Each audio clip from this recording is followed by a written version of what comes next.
Welcome to सफलता classes. सफलता classes में आपका स्वागत है। मैं अभय चंद्र कुमार। फिर से हम लोग मैथ्स का महत्वपूर्ण एमसीक्यू लेकर आया हूं और यह मॉडल पेपर नंबर 3 है। इससे पहले मॉडल पेपर 2 अपलोड कर चुके हैं। अगर आप लोग इस चैनल पर नए हैं तो इसे ज़रूर सब्सक्राइब कर लें।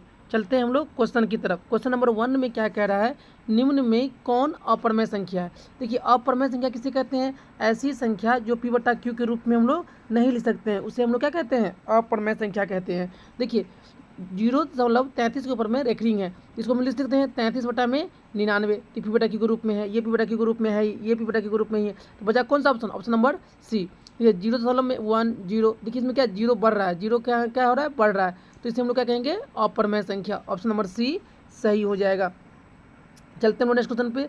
निम्नलिखित में से कौन सी संख्या अप्रमेय है, फिर जिसे हम लोग p बटा q के रूप में नहीं लिख सकते, उसे क्या कहते हैं हम लोग, अप्रमेय। देखिए 36 बटा में 64, 36 का वर्गमूल 6, 64 का 8, ये लिख सकते हैं।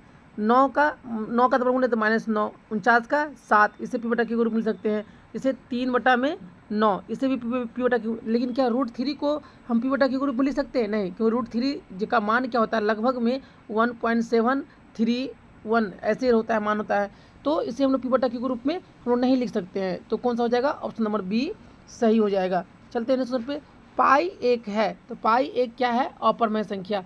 जबकि पाई का मान से पूछेगा कि पाई का मान प्रमेय है कि अप्रमेय, पाई का मान कितना होता है, 22 बटा में 7, ये क्या होगा, प्रमेय संख्या। और पाई क्या है, अप्रमेय संख्या, और पाई का मान प्रमेय संख्या। चलते हैं नेक्स्ट क्वेश्चन पे। 2 या 2 से अधिक अभाज्य संख्याओं का मौसा।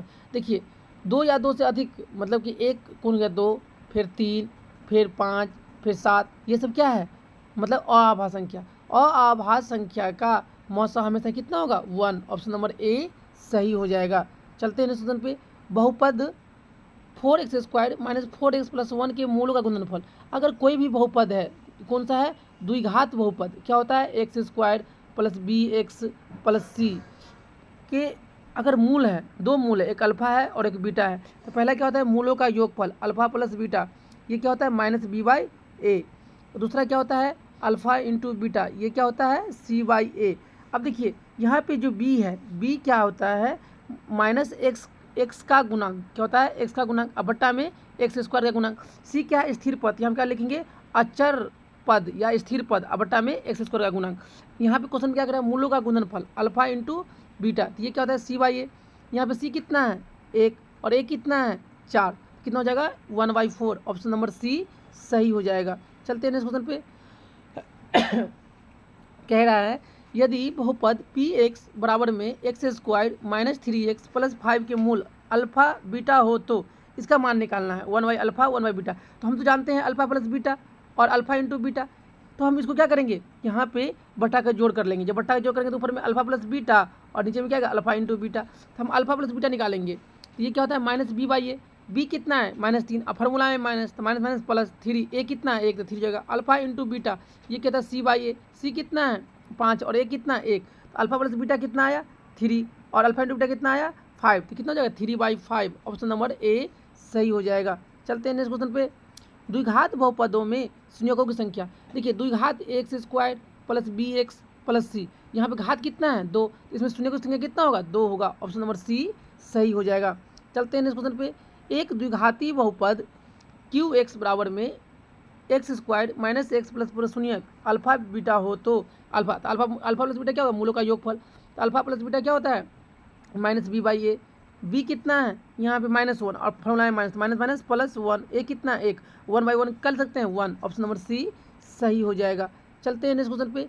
एक रैखिक समीकरण के घात। देखिए रैखिक समीकरण कहते हैं किसे, ऐसा समीकरण जिसका घात कितना हो, 1 हो, उसे क्या कहते हैं, रैखिक समीकरण। तो रैखिक समीकरण घात कितना होता है, 1 होता है। चलते हैं नेक्स्ट क्वेश्चन पे। एक संख्या दूसरी संख्या से दुगुना है, मतलब जो मान लीजिए एक संख्या है, मान लीजिए ये x है और दूसरा संख्या मान लीजिए y है, तो दूसरी संख्या से ये क्या है, दुगुना है। दोनों संख्याओं का योगफल कितना है, 27 है। तो संख्या बताइए। देखिए ये हो गया पहला संख्या, ये दोस्तों हो गया दूसरा संख्या। देखिए तो क्या कह रहा है, दूसरे संख्या मतलब एक संख्या दूसरे का दुगुना है, क्या दूसरे का दुगुना है, नहीं, ये दुगुना है, नहीं। देखिए और एक संख्या दूसरे से दुगुना है, मतलब पहला संख्या ये है तो इससे ये क्या है दुगुना है, तो 9 दूना 18। आइए दोनों को जोड़ेंगे तो 9 18 9 27, तो कौन हो जाएगा ऑप्शन नंबर ए सही हो जाएगा। चलते हैं नेक्स्ट क्वेश्चन पे। 4x plus P Y plus 8 बराबर 0, 2x plus 2y plus 2 0 P के किस मान के लिए अद्वितीय हल है। देखिए अद्वितीय हल होता है कब होता है, a1 बट्टा a2 बराबर नहीं होता है b1 बट्टा b2।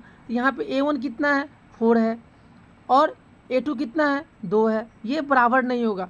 यहाँ b1 कितना है p है और b1 तो p है और b2 कितना है 2 है, 2 दूना 4। अब गुना करेंगे तो p बराबर नहीं होना चाहिए किसके 4, मतलब 4 के अतिरिक्त कोई भी मान होगा तो वो क्या होगा अद्वितीय हल, ऑप्शन नंबर ए सही हो जाएगा।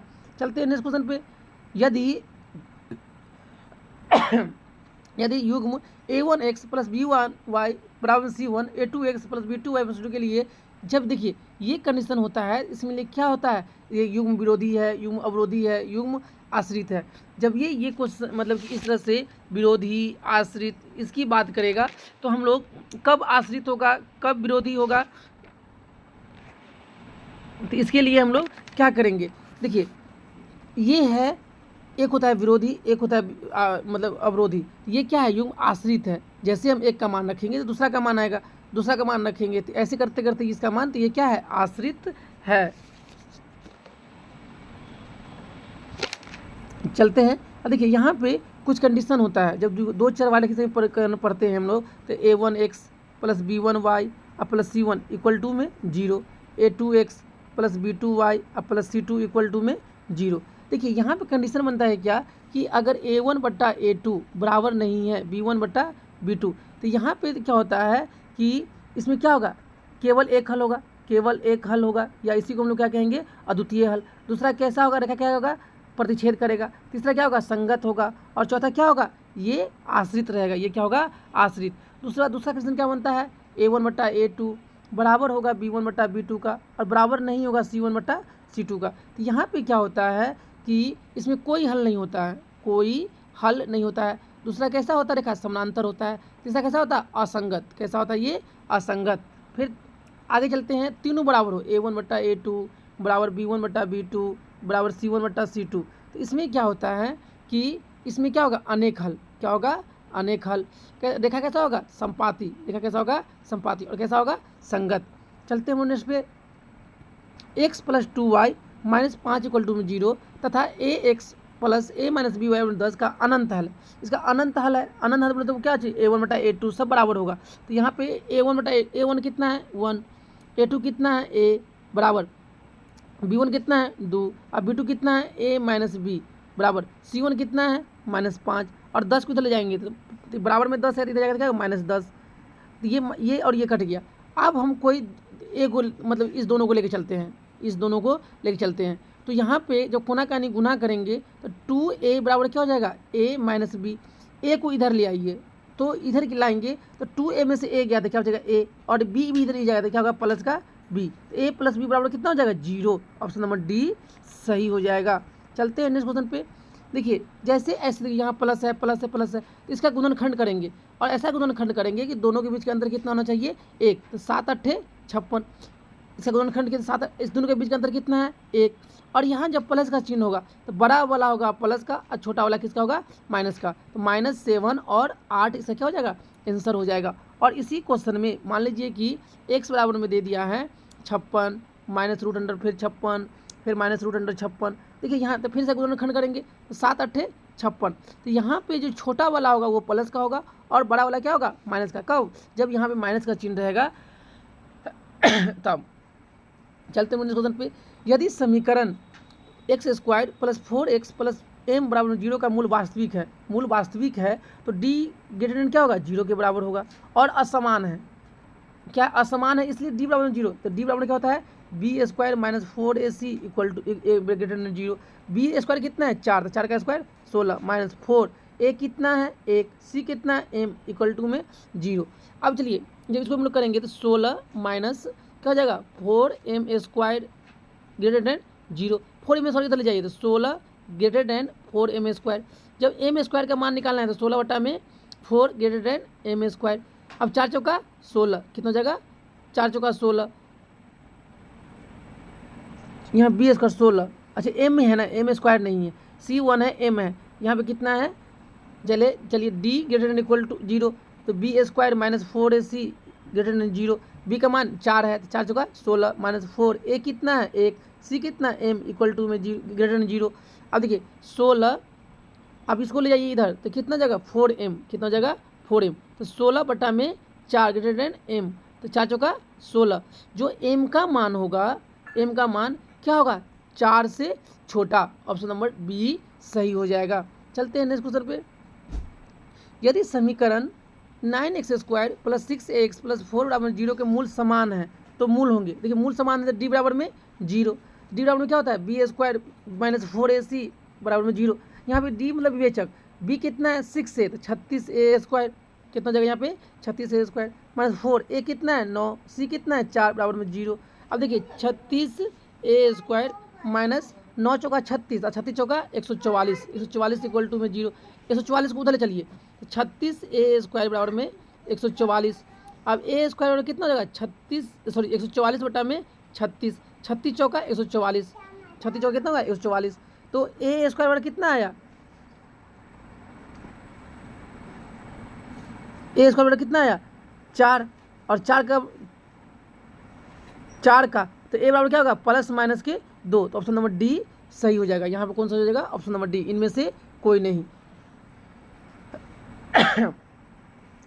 समीकरण x² x प्लस 1 के वास्तविक हल है, देखिए इसका वास्तविक हल कितना होगा, क्योंकि यहाँ पे दो क्या है, 2 घात वाले समीकरण है, इसे वास्तविक हल कितने होंगे 2 होंगे, ऑप्शन नंबर सी सही हो जाएगा।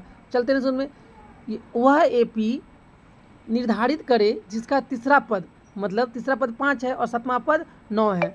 देखिए तो क्या करें, तीसरा पद पहला दूसरा तीसरा पद 5 है, यहाँ पे पहला तीसरा पद 5 नहीं है तो ये ऑप्शन गलत, यहाँ पे तीसरा पद 5 नहीं है तो ये भी गलत, तो कौन हो जाएगा ऑप्शन नंबर ए ही सही हो जाएगा। देखिए इस तरह क्वेश्चन को हम लोग क्या करेंगे, ऑप्शन से भी चलेंगे। क्या कह रहा है कि AP का निर्धारित करने के लिए इसका तीसरा पद, तो पहला पद दूसरा पद तीसरा पद क्या है 5, यहाँ पे तीसरा पद 11 इसलिए ऑप्शन ये गलत, यहाँ तीसरा पद 10 इसलिए ये गलत, तो कौन सा हो जाएगा ऑप्शन नंबर ए सही हो जाएगा।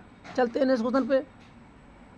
समांतर श्रेणी 1 4 7 10 का 18वें पद का मान ज्ञात कीजिए। देखिए ए एन बराबर क्या होता है a plus n minus 1 into में डी, ए क्या है प्रथम पद, डी क्या है सर्वांतर, एन क्या है मतलब nवां पद, और एन क्या है मतलब अंतिम पद।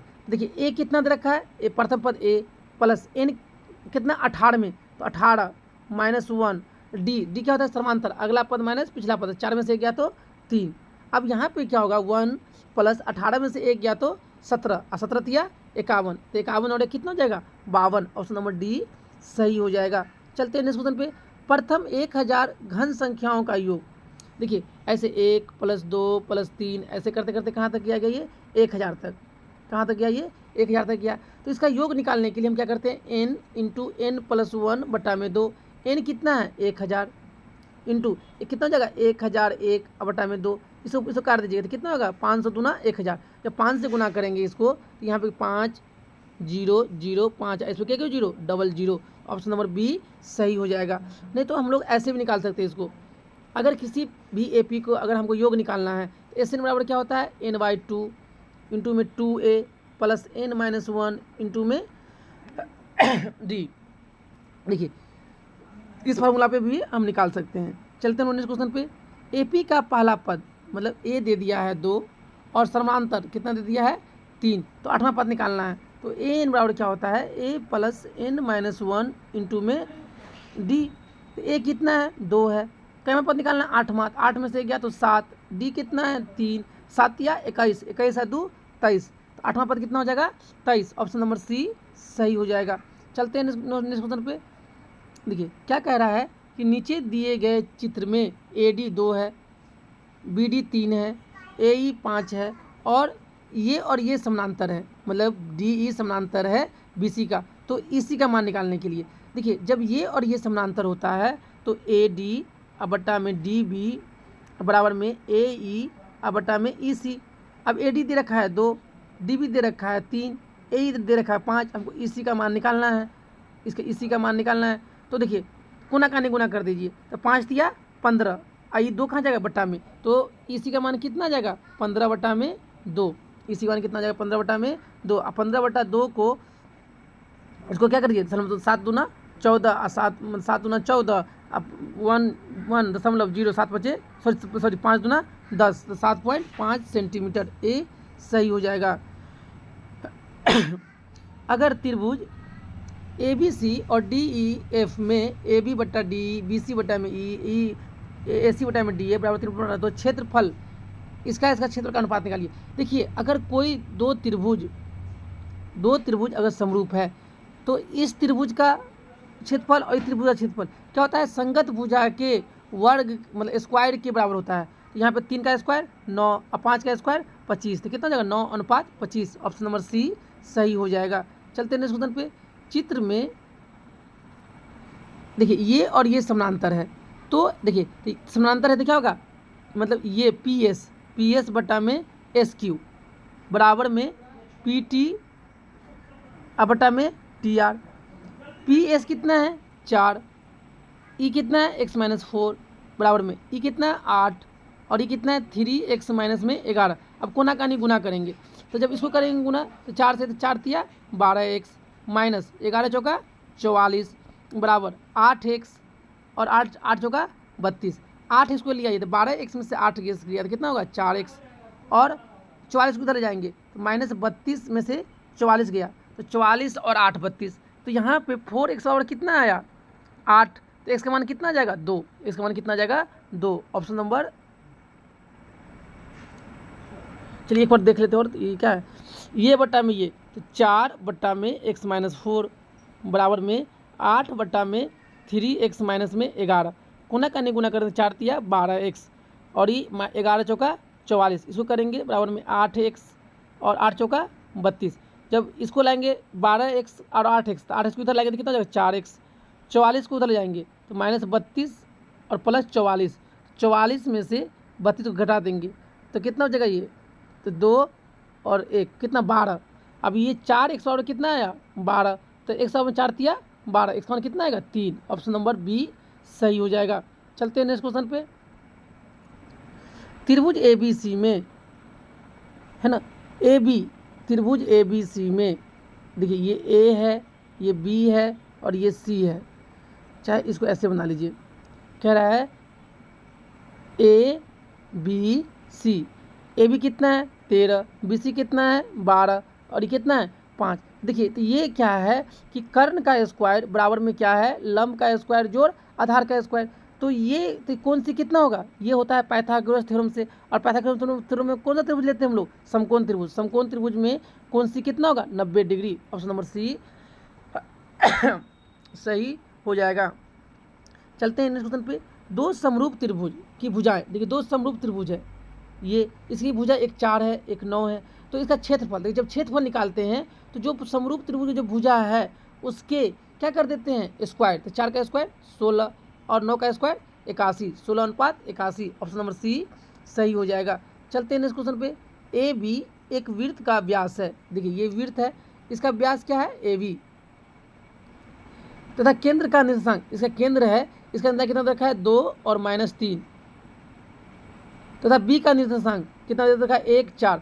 देखिए तो ये क्या है मध्य बिंदु, तो मध्य बिंदु में क्या करते हैं जब x निकालते हैं तो x1 + x2 बटा में 2, y निकालते हैं तो y1 + y2 बटा में 2। देखिए ये क्या है मध्य बिंदु है, तो 2 बराबर में क्या हो जाएगा, यहाँ पे x1 निकालना है तो x1 अब प्लस x2 कितना है 1 अब बटा में 2, 2 दूना 4 और 4 2 दूना 4 बराबर में x1 प्लस में 1, x1 कितना आ जाएगा 4 में से गया तो 3। उसी तरह y निकालेंगे तो y1 कितना है -3, तो -3 सॉरी y कितना है -3 और होता है क्या है y1 + y2, y2 कितना है 4 अब बटा में 2, तो गुना करेंगे तो -3 दूना 6 बराबर में y1 प्लस में 4, 4 किधर ले आएंगे तो y1 कितना हो जाएगा -10, कितना हो जाएगा -10, तो कितना आया 3 और -10, ऑप्शन नंबर ए सही हो जाएगा। चलते हैं नेक्स्ट क्वेश्चन पे। रेखाखंड ए बी का मध्य बिंदु, देखिए ये रेखाखंड है, इसका मध्य बिंदु कौन है P है और इसका निर्देशांक दे रखा है 2 और 4। यदि B का नियामक दे दिया 6 और 8, इससे पहले जिस तरह से किए थे उसका वही कंसेप्ट हम लोग यहाँ भी लगाएंगे। तो यहाँ पे ए का मान लेते हैं x1 y1, तो हमको x1 y1 का मान निकालना है। तो x1 देखिए x कितना है 2, बराबर में x1 का निकालना है x1 प्लस x2 कितना है 6 बटा में 2, 2 दूना 4, तो 4 और 6 इधर आ गया था माइनस, तो x1 आया कितना आ जाएगा -2। y निकालेंगे तो y कितना है यहाँ पे 4 और y1 निकालना है और प्लस y2 कितना है यहाँ पे y2 है 8 बटा में 2, तो 4 दूना 8 और 8 में 60 गया तो 0, तो y1 कितना आ जाएगा 0, तो -2 और 0, ऑप्शन नंबर बी सही हो जाएगा। चलते हैं नेक्स्ट क्वेश्चन पे। देखिए कह रहा है, देखिए भुज किसको कहते हैं हम लोग, x के मान को भुज और y के मान को कोटि, तो -6 और 11 में ये है x और ये है y, तो भुज का मान कितना होगा -6, ऑप्शन नंबर ए सही हो जाएगा। चलते हैं नेक्स्ट क्वेश्चन पे। सबसे छोटी पूर्ण वर्ग संख्या 16, 20 तथा 24 से भाजो। देखिए जब ये कहेगा पूर्ण वर्ग संख्या तो 16, 20 और 24 से क्या निकालेंगे हम लोग एलसीएम, तो 2 अट्ठे 16, 2 दाहीं 20, 12 दूना 24, फिर 2 से 2 चौका 8, 2 पंचे 10, 2 छक्के 12, फिर 2 से निकालेंगे तो 2 से निकालेंगे तो 2 दूना 4, 5 और 2 तिया 6, आपने कटेगा तो 5 तिया 15, 15 दूना 30, 30 दूना 60, 60 दूना 120 और 120 दूना 240, कितना हो जाएगा 240। तो सबसे छोटी पूर्ण संख्या कौन जो भाज होगा 240, ऑप्शन नंबर ए सही हो जाएगा। चलते हैं क्वेश्चन पे। सेक 45 डिग्री, देखिए तो यहाँ पे हम लोग 0 डिग्री, 30 डिग्री, 45 डिग्री, 60 डिग्री और 90 डिग्री। पहले साइन 0 0, साइन 30 1/2, साइन 45 1/2, साइन 60 √3/2 और साइन 90 1। फिर कॉस का मान निकालेंगे तो कॉस 0 1, कॉस 30 √3/2, कॉस 45 1/2, कॉस 60 1/2 और कॉस 90 0। जब 10 निकालेंगे तो 10 0 0, 10 30 1/3, 10 45 1, 10 60 √3 और 10 90 इनफिनाइट मतलब अनडिफाइंड। तो देखिए तो ये सेक, तो कॉस 45 बराबर कितना होता है 1/√2। अब कॉस का उल्टा क्या होता है सेक, तो सेक 45 जब निकालेंगे उल्टा मतलब क्या, नीचे वाला ऊपर, ऊपर वाला नीचे, तो यहाँ पे कितना जाएगा √2, ऑप्शन नंबर बी सही हो जाएगा। चलते हैं नेक्स्ट क्वेश्चन पे। देखिए यहाँ पे हम लोग a - b का होल स्क्वायर और a + b का होल स्क्वायर, तो a - b का होल स्क्वायर लगाएंगे तो क्या होगा a स्क्वायर, तो मतलब साइन स्क्वायर थीटा, अब प्लस b स्क्वायर तो कॉस स्क्वायर थीटा, अब -2 साइन थीटा इंटू में कॉस थीटा, फिर यहाँ प्लस का चिन्ह तो प्लस, यहाँ पे sine square theta a + b का whole square plus cos square theta और प्लस 2 साइन थीटा इंटू में cos theta, 2 sine theta into में कॉस थीटा। अब देखिए 2 साइन थीटा और कॉस थीटा प्लस का है और 2 साइन थीटा माइनस का है, इसका मान कितना आएगा 1 और इसका मान भी कितना आएगा 1 और 1 कितना हो जाएगा 2, ऑप्शन नंबर डी सही हो जाएगा। चलते हैं नेक्स्ट क्वेश्चन पे। साइन √3/2, देखिए साइन का मान √3/2 कब होता है, तो साइन थीटा, साइन का √3/2 कब होता है, साइन 60 डिग्री पे, तो साइन से साइन कट गया, थीटा कितना आ गया यहाँ पे 60 डिग्री। अब जहाँ पे थीटा है वहाँ कितना रख देंगे 60, तो 10 60 और 10 60 का मान कितना होता है √3, ऑप्शन नंबर सी सही हो जाएगा। चलते हैं नेक्स्ट क्वेश्चन पे। देखिए यहाँ पे हम लोग लगाएंगे जैसे कॉस 90 - थीटा क्या होता है ये साइन थीटा, साइन 90 - थीटा ये क्या होता है कॉस थीटा, उसी तरह कॉसेक 90 - थीटा ये क्या होता है सेक थीटा, सेक 90 - थीटा ये क्या होता है कॉसेक थीटा, उसी तरह टेन 90 - थीटा ये क्या होता है कॉट थीटा, कॉट 90 - थीटा ये क्या होता है टेन थीटा। अब देखिए यहाँ पे किसी एक को बदल दीजिए, चलिए हम ऊपर वाले को बना दीजिए कॉस 64 डिग्री, नीचे वाले को बदलते हैं तो साइन 90 में से कितना घटाए कि 26 आ जाए तो 64 डिग्री, और अभी पढ़ाएं साइन 90 - थीटा क्या होता है कॉस थीटा, तो कॉस 64 डिग्री, थीटा कितना यहाँ पर 64, तो साइन 90 - थीटा कितना हो जाएगा कॉस 64 डिग्री। अब ये कट गया कितना आ गया 1, ऑप्शन नंबर बी सही हो जाएगा। और आप लोग कभी भी और इस तरह से साइन कॉस 90 के फॉर्मेट में रहे तो 64 26 को जोड़ेंगे तो कितना आएगा 1, सॉरी 64 26 जोड़ेंगे कितना होगा 90, जब 90 पूरेगा तो इस टोटल का मान कितना हो जाएगा 1, ऑप्शन नंबर बी सही हो जाएगा। चलते हैं नेक्स्ट क्वेश्चन पे। क्या कह रहा है 103√3 मीटर ऊंचे टावर को जमीन से 100 मीटर दूर से देखने पर उन्नयन कोण का मान। देखिए ये ज़मीन है, ज़मीन से कितना मीटर पर देख रहे हैं 100 मीटर पे, और ये कितना है 100√3, तो कह रहा है उन्नयन कोण, मतलब नीचे से जो एंगल बन रहा है इसको क्या कहते हैं, उन्नयन कोण। तो इसका मान लगा रहा है, देखिए ये लंब है, ये आधार है, तो टेन थीटा बराबर क्या होता है, लंब बटा में आधार। तो लंब कितना है 100√3 और आधार कितना है 100, 100 से 100 कट गया, तो टेन थीटा बराबर √3। टेन थीटा का मान √3 कब होता है, तो टेन 60 डिग्री पे, तो उन्नयन कोण कितना हो जाएगा 60 डिग्री। चलते हैं 19 क्वेश्चन पे। 28 सेंटीमीटर त्रिज्या वाले वृत्ताकार तार को मोड़कर एक वर्ग बनाया गया, तो वर्ग की भुजा, देखिए ये एक क्या है 28 सेंटीमीटर का त्रिज्या है और इसी से हम लोग क्या बना दिए एक वर्ग। तो पूछ रहा है वर्ग की भुजा, देखिए जब बोलेगा इस तार को मतलब मोड़कर ये बना दिया गया, तो हम किसकी बात करेंगे, परिधि का, और इसी परिमाप पे। तो वृत्त की परिधि क्या होता है 2πr और वर्ग का परिमाप कितना होता है 4a। तो 2π का मान 22/7 और r कितना है 28 बराबर में 4a, 7 चौका 28 और ये 4 से 4 कट गया, 22 दूना 44। तो इसका भुजा कितना जाएगा 44 सेंटीमीटर, कितना हो जाएगा 44 सेंटीमीटर। ऑप्शन नंबर डी सही हो जाएगा। चलते हैं सूत्र पे। देखिए यहाँ पे हम लोग एक कंसेप्ट पढ़ते हैं कि अगर यह वृत्त है, वृत्त से कोई बाहर बिंदु P है और यहाँ से दो स्पर्श रेखा खींचते हैं, ये दोनों स्पर्श रेखा की लंबाई क्या होगा बराबर, अगर ये 6 है तो ये भी 6 होगा, पहला कंसेप्ट। दूसरा कंसेप्ट, अगर यह वृत्त है, वृत्त को अगर मतलब कि क्या कर रहा है, दो बिंदु पे मतलब कट कर रहा है, एक A है, ये B है, ये P है, ये Q है, ये R है। तो पहले किसमें रिलेशन क्या होता है, पहले जाएंगे दूर वाले के पास, तो PA इंटू फिर आएंगे नज़दीक वाले के पास PB बराबर, फिर नीचे वाले के लिए वही बार PR और इंटू में PQ, ये होता है। तीसरा कंसेप्ट क्या है कि अगर यह एक वृत्त है, एक जगह स्पर्श कर रहा है और एक जगह प्रतिच्छेद कर रहा है, तो यहाँ मान P है, ये T है, ये A है, ये B है, तो क्या होता है जहाँ पे स्पर्श करता है उसका स्क्वायर, तो PT का स्क्वायर बराबर में यहाँ पे फिर कहाँ जाएंगे दूर वाले के पास, तो यहाँ पे दूर वाले तो PB क्या होगा PB और फिर आएंगे नज़दीक वाले के पास इंटू क्या होता है PA। इसी कंसेप्ट पे हम इसको बनाएंगे। देखिए क्या कर रहा है, दिए गए इस चित्र में PT एक स्पर्श रेखा है जिसमें PA कितना है 4, AB कितना है 5, तो हमको PT का मान निकालना है। तो देखिए अभी पता है ना PT का स्क्वायर बराबर में क्या होता है, पहले जाएंगे दूर वाले के पास तो PB और इंटू फिर आएंगे नज़दीक वाले के पास तो PA, तो PB कितना हो जाएगा 5 और 4 9 और PA कितना हो जाएगा 4। अब देखिए यहाँ स्क्वायर है, जब PT का मान निकालेंगे तो यहाँ स्क्वायर तो क्या आ जाएगा रूट, तो 9 गुने में 4, 9 का वर्गमूल 3 और 4 का वर्गमूल 2, 3 दूना 6। PT का लंबाई कितना हो जाएगा 6, यहाँ किस में है सेंटीमीटर, तो 6 सेंटीमीटर कितना हो जाएगा 6 सेंटीमीटर। ऑप्शन नंबर B सही हो जाएगा। चलते हैं नेक्स्ट क्वेश्चन पे।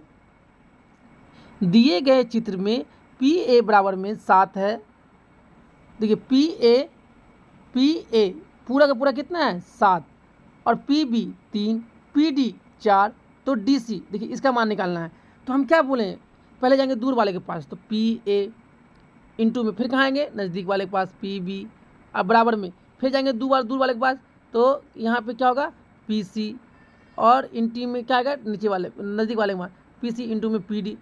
अब देखिए इसका मान रखिए, PA का मान कितना है 7 इंटू में PB का मान कितना है 3 बराबर, फिर PC इसको मान लेते हैं x, तो पूरा का पूरा कितना है 4 + x और फिर नज़दीक वाले के पास इंटू में 4। अब देखिए जब इसको 7 या 21, जब 4 से इसको गुना करेंगे तो 4 चौका 16, कितना जगह 4 चौका 16 और प्लस में 4x, 21 में से 16 गया तो कितना 21 में से 6 5 11, तो कितना जाएगा ये 5 बराबर में 4x। आप इसको 5 बटा में 4 बराबर में x, अब 4 से 5 में भाग कर दीजिए, 4 में 5 से, तो 4 एकम 4 1.0 4 दूना 8 2 और फिर 0 4 5 20, 1.25 सेंटीमीटर। ऑप्शन नंबर B सही हो जाएगा। यहाँ पे ऑप्शन नंबर B क्या हो जाएगा सही। फिर क्वेश्चन कहीं चला गया है, हाँ तो यहाँ पे कितना जाएगा 1.25 मतलब सेंटीमीटर। ऑप्शन नंबर B सही हो जाएगा। चलते हैं नेक्स्ट क्वेश्चन पे।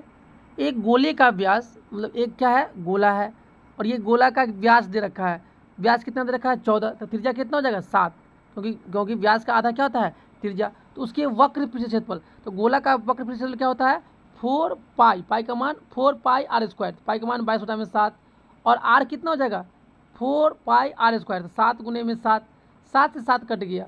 अब देखिए 22 चौका 88, 88 सत्ते 8 7 56 के 6 हाथ में 5, 616 centimetre square. Option number B सही हो जाएगा।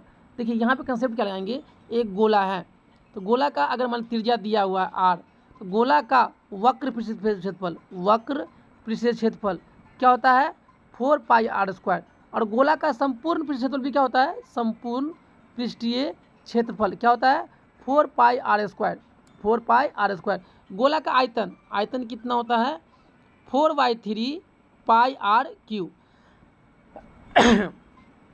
चलते हम लोग नेक्स्ट क्वेश्चन पे।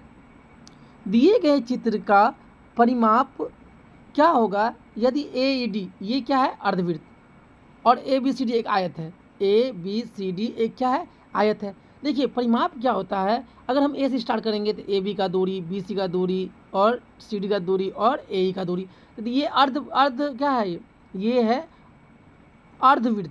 तो अर्धवृत्त है तो पूरा क्या होता है 2πr, आधा क्या होता है πr, पाई का मान 22/7। देखिए यही तो उसका, यही तो क्या कहलाएगा व्यास, ये क्या कहलाएगा व्यास। तो व्यास कितना है 14, त्रिज्या कितना 7, 7 से 7 कर दिया कितना, ये कितना है क्या 22, 20 20 40, और 40 से 14, 40 14 तो 4 और 5 54, और 54 में कितना जोड़ देंगे 22, 54 में हम लोग 22 जोड़ेंगे तो कितना हो जाएगा 76 सेंटीमीटर। इसका परिमाप कितना हो जाएगा 76 सेंटीमीटर। चलते हैं हम लोग नेक्स्ट क्वेश्चन पे। दो वृत्तों को त्रिज्या क्रमशः 8 सेंटीमीटर और 6 सेंटीमीटर है, उस वृत्त की त्रिज्या क्या होगी जिसकी परिधि इन दोनों वृत्तों की, देखिए एक वृत्त यह है और एक वृत्त यह है, परिधियों का योग मतलब कि इसका त्रिज्या कितना है 8, इसका त्रिज्या है 6, और ये दोनों का योग क्या है, जो एक वृत्त बना है उस परिधि के योग के बराबर है। तो कितना होगा 2πr1 प्लस 2πr2, अब बराबर में क्या हो जाएगा इसका परिधि, मतलब इसका त्रिज्या आर कैपिटल आर मान लेते हैं, तो 2π कैपिटल में आर। देखिए जब 2π यहाँ से कॉमन ले लेंगे तो क्या हो जाएगा r1 प्लस r2, अब बराबर में 2πr, 2π से 2π कट गया, तो r1 कितना है 8, r2 कितना है 6, 8 6 14। तो वो दोनों वृत्तों के मिलके जो नया वृत्त बना तो उसका परिधि कितना हो जाएगा 14 सेंटीमीटर। ऑप्शन नंबर सी सही हो जाएगा। चलते हैं नेक्स्ट क्वेश्चन पे। यदि एक वृत्त का परिमाप, जैसे यह वृत्त है, देखिए वृत्त का परिधि बोले या परिमाप, ये त्रिज्या r है तो वृत्त का परिधि क्या होता है या परिमाप 2πr, वृत्त का क्षेत्रफल πr²। तो हमसे कह रहा है कि एक वृत्त है जिसका परिमाप और क्षेत्रफल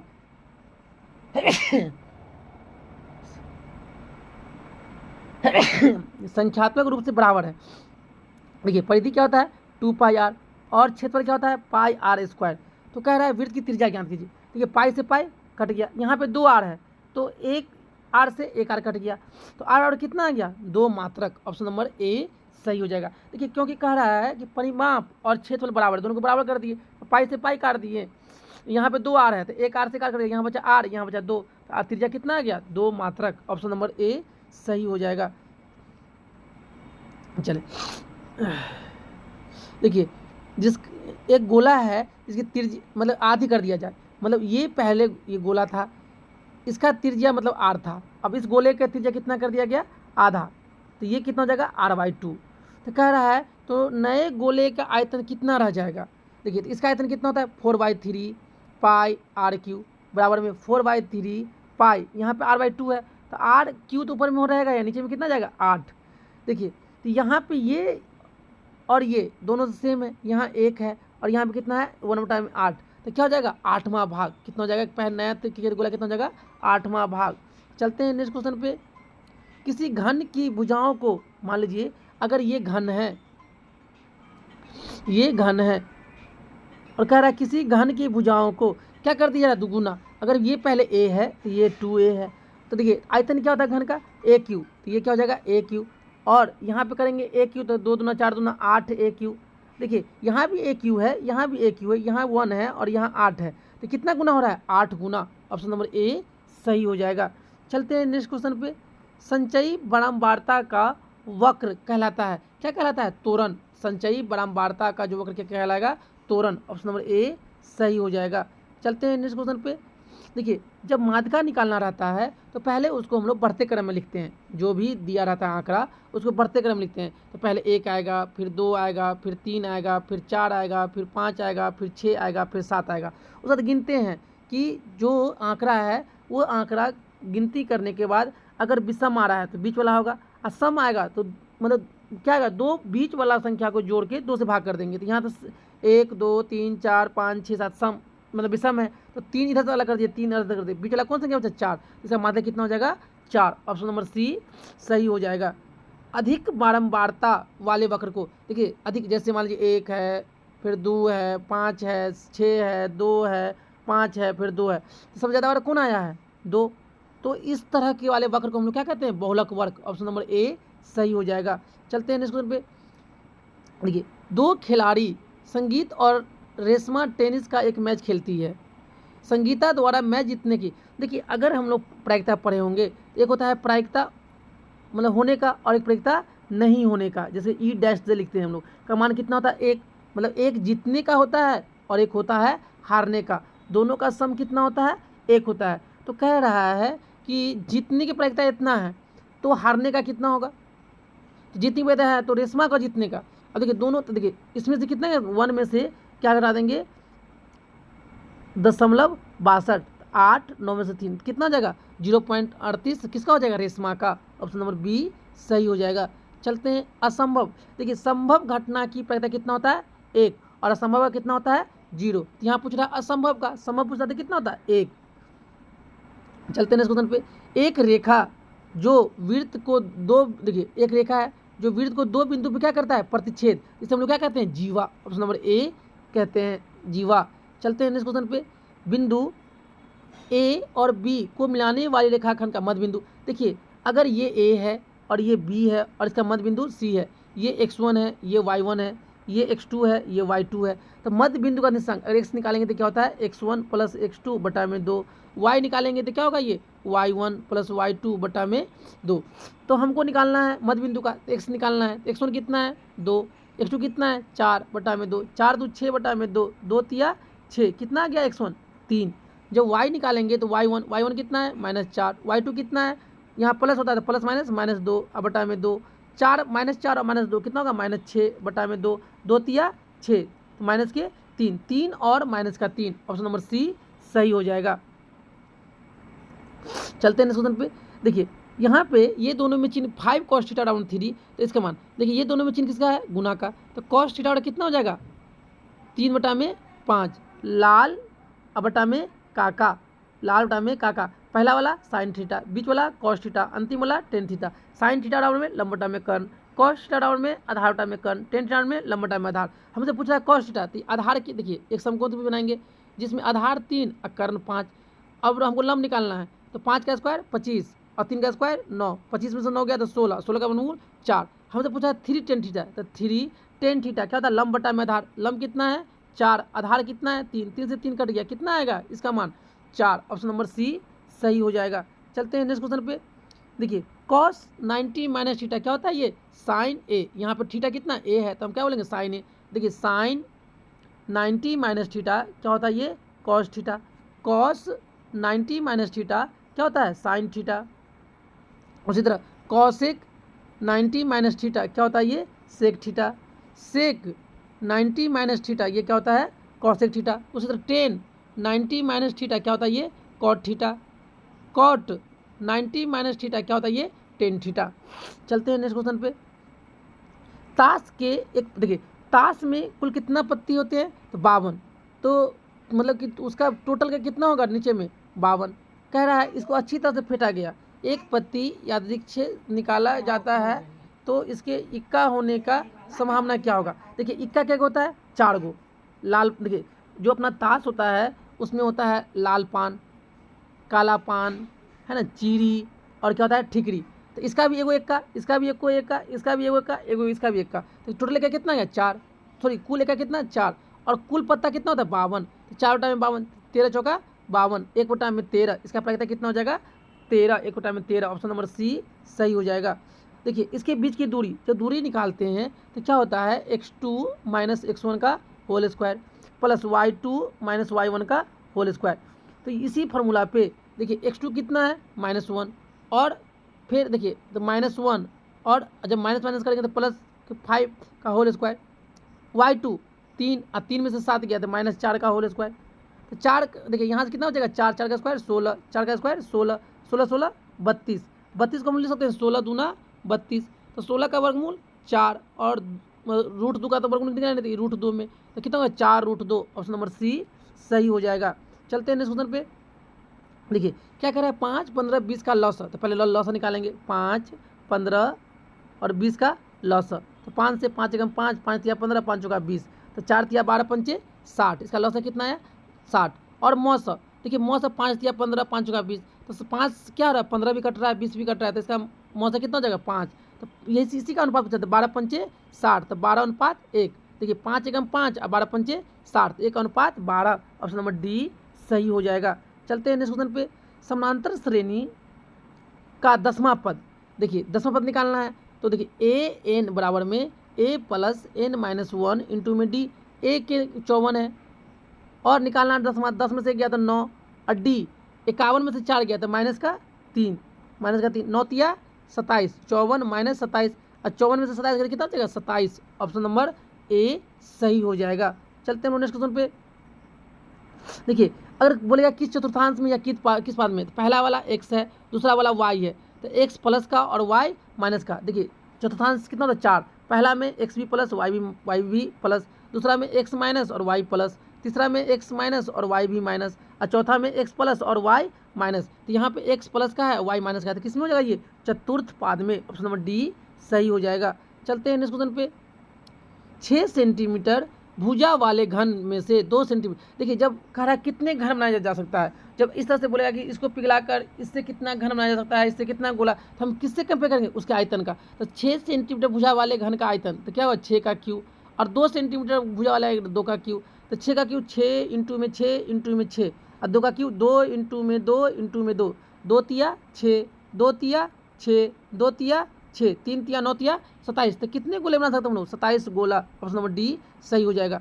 चलिए इस तरह से हम लोग लगभग 50+ क्वेश्चन देखे हैं। चलिए हम लोग कुछ क्या कर लेते हैं, रिवीजन कर लेते हैं। जैसे हम लोग किसका करते हैं एपी का। देखिए एपी में क्या होता है कि जैसे A1 A2 A3 A4 ऐसे करते कहाँ जाता है ये एन तक, इसको क्या कहेंगे हम लोग प्रथम पद, द्वितीय पद, तृतीय पद, चौथा पद, और इसको nवां पद क्या बोलेंगे nवां पद।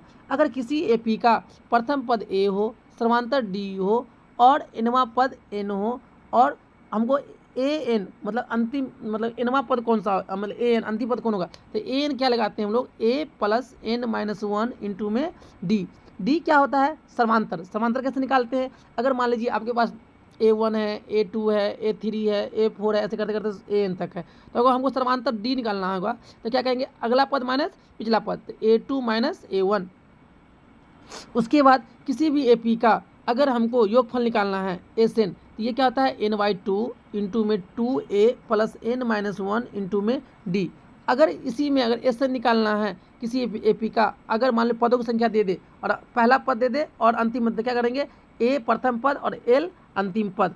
अगर कहे कि अंतिम से निकालना है 10वां पद 12वां पद, क्या से अंतिम से, किससे अंतिम से, तो हम क्या निकालेंगे AN बराबर में L मतलब अंतिम पद माइनस क्या करेंगे यहाँ पे n-1 इंटू में d, हम ये वाला लगा, अंतिम से कहेगा तो हम लोग ये वाला लगा देंगे। उसके बाद चलिए एपी का हो गया। हम लोग क्या देख लेते हैं यहाँ पे, मतलब कि द्विघात बहुपद, द्विघात बहुपद में किसे कहते हैं, ऐसा बहुपद जिसमें चर का अधिकतम घात कितना हो 2 हो, उसे क्या कहेंगे हम लोग द्विघात बहुपद कहेंगे। द्विघात बहुपद का सिंपल कहता है x² + bx प्लस में c। अगर इसका 2 शून्यक अल्फा और बीटा हो, पहला क्या होता है मूलों का योगफल अल्फा + बीटा माइनस b/a, फिर क्या होता है अल्फा इंटू बीटा, ये क्या होता है c/a।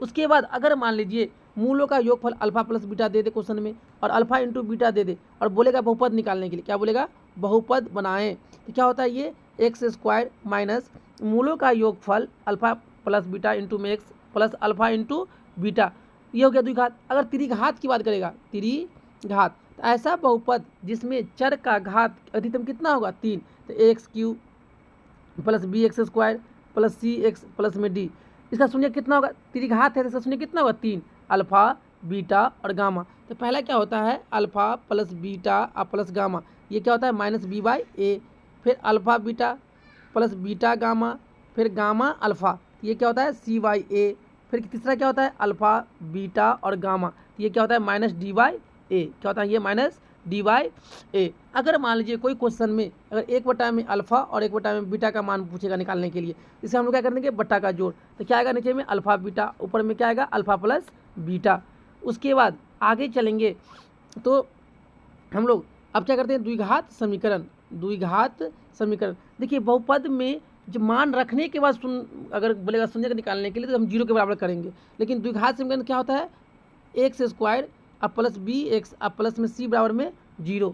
अगर इसका 2 मूल होगा अल्फा और बीटा, मतलब 2 रूट होगा, तो अल्फा प्लस बीटा क्या होगा माइनस बी बाई ए, और अल्फा इंटू बीटा क्या होगा सी बाई ए, क्या होगा सी बाई ए। अगर हमसे अगर मूलों की प्रकृति पूछेगा, मूलों की प्रकृति की कैसा है, तो हम क्या निकालेंगे पहले विवेचक, क्या निकालेंगे विवेचक, और इसको हम लोग किससे लिखते हैं डी से, किससे लिखते हैं डी से। जब हमें द्विघात समीकरण X square plus B X अब प्लस में सी इक्वल टू में 0, विवेचक निकालने के लिए डी बराबर क्या होता है बी स्क्वायर माइनस 4ac। अगर डी का मान 0 के बराबर हो जाए, मतलब विवेचक का मान किसके बराबर हो जाए 0 का, तो मूल कैसा होगा वास्तविक, मूल कैसा होगा वास्तविक, और दोनों मूल क्या होगा अलग समान, दोनों मूल क्या होगा समान होगा। दूसरा कंडीशन क्या बनता है जब डी का मान 0 से बड़ा हो जाए, तो इसमें दोनों मूल कैसा होगा वास्तविक तो होगा ही होगा, वास्तविक होगा, और दोनों मूल कैसा होगा अलग अलग, दोनों मूल कैसा होगा अलग अलग। उसका तीसरा क्या बनता है डी का मान मतलब माइनस में मतलब 0 से छोटा हो जाए, तो ये क्या होगा मूल क्या हो जाएगा अवास्तविक, मूल कैसा होगा अवास्तविक। उसके बाद एक होता है दीनाचार्य सूत्र, दीनाचार्य सूत्र, ये क्या होता है कि x का मान निकालना होगा, तो minus B plus minus root under B square minus 4ac बटा में 2a। देखिए इसको हम लोग क्या लिख सकते हैं, यही तो विवेचक है, तो इसको हम एक फॉर्म ऐसे भी लिख सकते हैं कि x बराबर में minus B plus minus root under D बटा में 2a, क्या होता है 2a। अगर प्रकृति हो गया है ना, ये सब हो गया। उसके बाद चलिए हम लोग क्या कर लेते हैं कुछ समबाहु त्रिभुज की बात कर लेते हैं। समबाहु त्रिभुज, ऐसा त्रिभुज जिसका तीनों भुजा और तीनों कोण बराबर हो उसे क्या कहेंगे हम लोग समबाहु त्रिभुज। ए बी सी तीनों भुजा तीनों कोण बराबर है, अगर एक भुजा ए है, इसका समबाहु त्रिभुज का परिमाप क्या होगा 3a। इसका क्षेत्रफल क्या होगा √3/4 इंटू में भुजा स्क्वायर। इसका ऊंचाई कितना जगह √3/2 और इंटू में a। उसी तरह अगर आयत में आमने सामने की भुजा क्या होते हैं बराबर होते हैं ए बी सी डी, और जब आमने सामने के कोण को मिलाएंगे क्या कहलाएगा विकर्ण। ये लंबाई है और ये चौड़ाई है, तो इसका परिमाप क्या होता है 2 इंटू में लंबाई प्लस चौड़ाई। इसका क्षेत्रफल क्या होता है लंबाई गुने में चौड़ाई। इसका विकर्ण क्या होता है √अंडर लंबाई स्क्वायर प्लस चौड़ाई स्क्वायर। उसके बाद आगे चलेंगे तो ये क्या है वर्ग, क्या है वर्ग, जिसका सभी भुजा क्या होते हैं बराबर, क्या होते हैं बराबर, और प्रत्येक कोण कितना डिग्री का होता है 90 डिग्री का, और इसमें भी विकर्ण होगा, तो इसका परिमाप कितना हो जाएगा 4a। इसका क्षेत्रफल क्या होगा भुजा का स्क्वायर। इसका विकर्ण कितना हो जाएगा a√2, इसका विकर्ण कितना हो जाएगा a√2। उसके बाद आगे चलेंगे देखो होता है सम चतुर्भुज, जो कुछ कोण पर झुका हुआ रहेगा, सही भुजा तो बराबर रहेगा लेकिन कुछ कोण पर, ये a है, ये a है, ये a है, ये है, और इसका विकर्ण अलग अलग होते हैं। इसका विकर्ण क्या है, ये अगर माने d1 है, ये कितना ये क्या हो जाएगा d2 होगा, और इसका जो दोनों विकर्ण है कितना पे काटता है 90 डिग्री पे, तो इसका परिमाप कितना हो जाएगा 4a। क्षेत्रफल क्या हो जाएगा मतलब 1/2 गुने में विकर्णों का गुणनफल d1 इंटू में d2, और इसमें क्या होता है इसके भुजा और विकर्ण में मतलब समचतुर्भुज भुजा और विकर्ण में संबंध होता है। ये क्या होता है 4a स्क्वायर बराबर में d1 स्क्वायर प्लस में d2 स्क्वायर। फिर आगे चलेंगे एक होता है समलंब चतुर्भुज। ये क्या होता है समलंब चतुर्भुज, जिसमें आमने सामने भुजा क्या होते हैं समानांतर होते हैं। अगर ये a है और ये b है और ऊंचाई ये है, इसका क्षेत्रफल क्या होगा 1/2 गुने समांतर भुजा का योगफल, तो a प्लस b इंटू में ऊंचाई।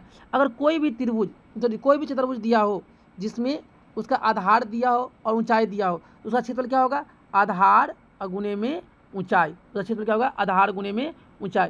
बहुत सारा बिंदु से मिलकर एक गोलाकार आकृति को क्या कहेंगे वृत्त कहेंगे क्या होगा केंद्र, और वृत्त के परिधि पर कोई भी बिंदु स्थित केंद्र को और वृत्त के परिधि पे स्थित किसी बिंदु को उसको मिलाएंगे तो क्या कहलाएगा, त्रिज्या। तो वृत्त की परिधि या परिमाप क्या होता है, 2πr। वृत्त का क्षेत्रफल क्या होता है, πr²।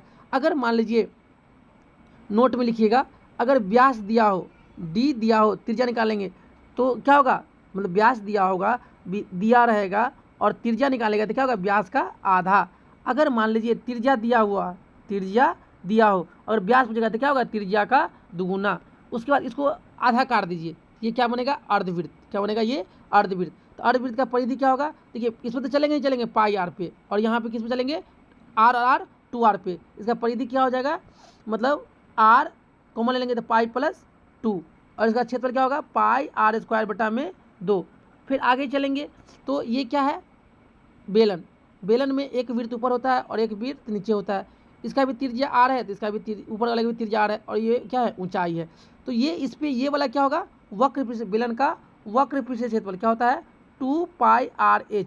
अगर बोलेगा बेलन का संपूर्ण पृष्ठ क्षेत्रफल तो क्या होता है, 2πrh प्लस में ये πr², इस वृत्त का क्षेत्रफल और ऊपर वाले वृत्त का क्षेत्रफल, तो मतलब 2πr²। तो 2πrh, 2πr कॉमन लेंगे तो बचा कि यहाँ पे कितना, h+r। तो बेलन का वक्र पृष्ठ कितना होगा, 2πrh। बेलन का संपूर्ण पृष्ठ क्षेत्रफल क्या होगा, 2πr इंटू में h+r। फिर बेलन का आयतन, आयतन क्या होता है, πr²h। h क्या है, ऊंचाई है, r क्या है, बेलन का त्रिज्या है। फिर आगे चलेंगे, एक क्या होता है, शंकु। शंकु में नीचे में क्या होता है, एक वृत्त होता है, ये ऊंचाई है, ये त्रिज्या है और ये l है। तो शंकु का पृष्ठ क्षेत्रफल क्या होता है, πrl। शंकु का संपूर्ण पृष्ठ क्षेत्रफल मतलब नीचे वाले को भी लेंगे तो πrl प्लस में πr²। तो πr कॉमन ले लीजिए, क्या बचेगा, l+r। शंकु का आयतन 1/3πr²h, क्या होगा, 1/3πr²h।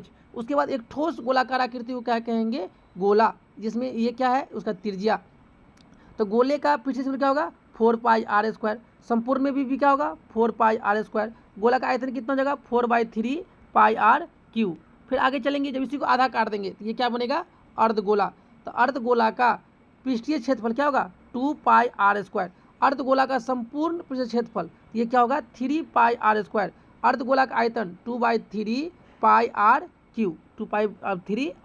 2/3πr³। चलिए इसी तरह से हम लोग हर एक वीडियो में कुछ ना कुछ रिवीजन करते रहेंगे, क्वेश्चन के माध्यम से हो, लास्ट में कर दें, या ये अगर आप लोग इस चैनल पे नए हैं इसे ज़रूर सब्सक्राइब करें और अपने दोस्तों में से ज़रूर करें, शेयर करें। Thank you for watching this video.